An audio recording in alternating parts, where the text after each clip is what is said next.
Hey everyone, and welcome to This Explainer. If you've been pulling your hair out trying to navigate the fragmented, frankly overwhelming maze of Kent County, Michigan's court records, well, you've landed in exactly the right place. Today, we're going to demystify this whole decentralized system so you can find exactly what you're looking for, and we're going to do it legally, securely, and completely for free. So, you know that feeling when you type a name into a search engine looking for a court record, only to hit some third-party website demanding like $40 for a quote-unquote background check? Or maybe you've just stared at a completely confusing county webpage, totally unsure of where you're even supposed to click next. It is incredibly frustrating. But good news, we can skip the paywalls today. We're going to give you a crystal clear, actionable solution to find these public records without spending a single dime. Now, real quick, before we jump into the actual strategy, just a quick note. This explainer is strictly an educational guide. It's here to help you understand the public tools that are out there. Things like procedures, URLs, and local court rules, they do change. So remember, this is not legal advice. Always verify current practices with the official court clerks or an attorney if you're dealing with an actual legal issue. Okay, here's our roadmap for today. 1. Introduction to court records. 2. Navigating decentralized courts. 3. Step-by-step search process. 4. Expert tips and limitations. And 5. Recap and final takeaways. All right, let's kick things off with Section 1, Introduction to Court Records. So what are we actually looking for here? Essentially, court records are the official documented histories of judicial proceedings. You might need them for due diligence. For example, say a landlord wants to run a background check on a prospective tenant, let's just call him John Doe, before handing over the keys to a new rental property. The types of records you can find online generally fall into 4 main buckets. You've got criminal charges, civil lawsuits, probate matters like wills, and traffic or municipal infractions. Moving right along to Section 2, Navigating decentralized courts. Basically, where exactly are we supposed to look? Okay, here is the core issue. Kent County doesn't just have one giant, simple database. It operates on a decentralized tier system, and it's split into 3 main buckets. First up, the 17th Circuit Court. That is your general jurisdiction court. Think of it as the place for the heavy hitters. Second, you have the Probate Court, which handles estates and mental health proceedings. And third, this is the tricky part, there are 5 distinct district courts operating across 6 physical venues.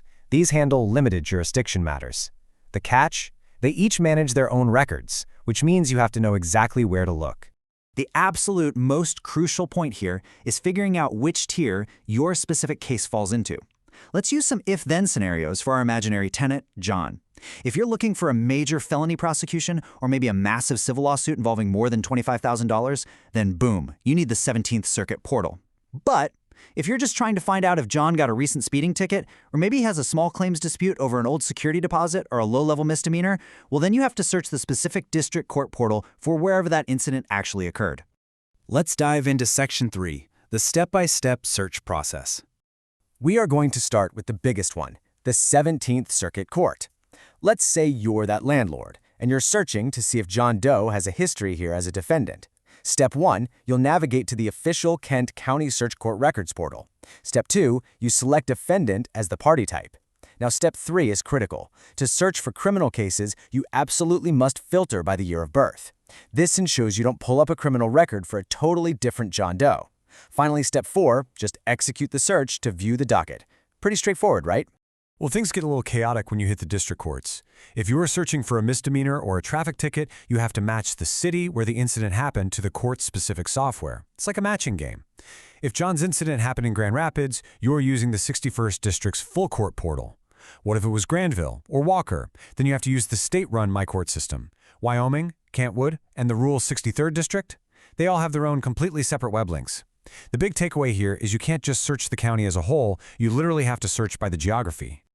All right, Section 4, Expert Tips and Limitations. Let's talk about why searches fail. I need you to mentally highlight the year 2020. It's really important. Because of the Michigan Clean Slate Act, the 17th Circuit portal recently made a massive change. As of 2026, their online portal temporarily restricts the display of criminal cases strictly to those filed in the year 2020 and later. So if you're looking for a felony from, say, 2018, no way, it's not going to show up on the county site right now. For older records, you actually have to use a totally separate state tool called iChat, which is run by the state police. Furthermore, you've got to know that the system has some really strict legal guardrails. There are highly protected, non-public records that will just never show up in a standard online search, literally no matter what portal you use.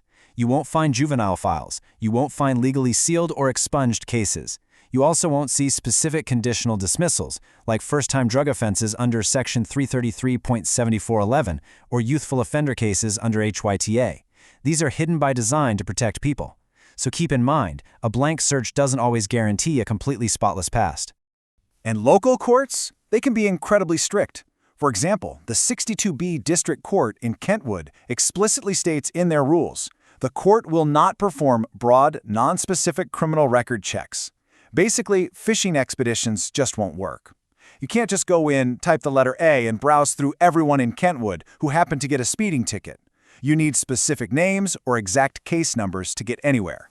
So what do you do when your search comes up completely empty, but you know for a fact a case exists? Say our landlord knows John Doe got a ticket just recently. Well, here is some actionable troubleshooting advice. First up, have a little patience. Allow time for recent filings to actually post to the system. A ticket issued yesterday is definitely not going to be online today. Second, verify the case number directly from the physical paperwork. Just transposing one single digit completely ruins a search.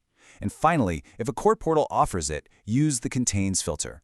If you aren't sure how a complex last name was spelled by the clerk, searching for a partial string match is a great workaround that often solves the issue. Which brings us to Section 5, Recap and Final Takeaways. Time to review our roadmap. All right, here's your core problem solution framework, your cheat sheet if you will. Step 1, always identify the correct jurisdiction first. You have to ask yourself, is this a major felony or just a minor traffic ticket? Step 2, navigate to that specific court's localized portal, and remember that those district courts are chopped up by city. Step 3, remember that 2020 clean slate limitation. If it's an older criminal case, you'll probably need to head over to the state's iChat system. And Step 4, rely on specific filters, precise spelling, and exact case numbers to force those databases to actually give you the documents you need. So there you have it. You no longer need to be intimidated by random paywalls or confusing government directories. You now have the exact roadmap you need to navigate Kent County's fragmented judicial system. Remember, these public records belong to you. So the next time you need to do a background check or dig into a local legal matter, which portal are you going to conquer first? Thanks so much for joining me for this explainer, and happy researching.